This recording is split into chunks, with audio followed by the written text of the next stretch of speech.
Terima kasih pemirsa, masih di Liputan Metropolis.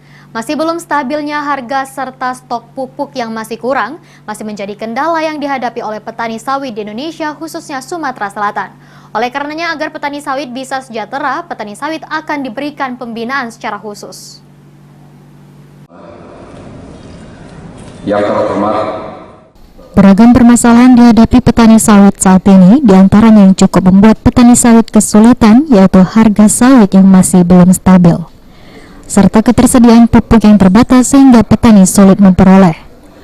Oleh karenanya, agar petani sawit tidak alami kesulitan, Perkumpulan Organisasi Petani Kelapa Sawit Jaya Indonesia atau PEPSI mendorong petani untuk dilakukan pembinaan secara khusus, agar petani sawit khususnya mandiri bisa terus menjalankan aktivitasnya serta memenuhi kebutuhan hidup keluarga.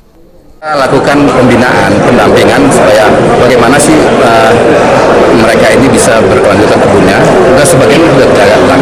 Nah, jadi kendala bagi kami adalah mengenai biaya tentang suku itu sendiri. Nanti di hari kedua ada nanti pengalaman dari petani kita itu yang bisa mengungkapkan tentang keluh kesahnya. Sementara itu, Pemprov Sumatera Selatan melalui Wakil Gubernur sangat berharap agar ada subsidi kepada petani sawit terkait pupuk. Ini supaya berjuang, supaya pemerintah merespon ada subsidi bagi petani sawit tentang pupuk. Saya kira itu yang penting, karena saya sampaikan, karena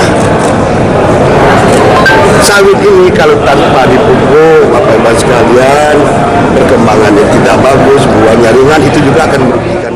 Pemprov Sumatera Selatan sendiri dan sejumlah organisasi petani sawit terus berkoordinasi terkait permasalahan pupuk dan harga agar petani sawit bisa mendapatkan yang terbaik. Firman Hidayat, PAL TV.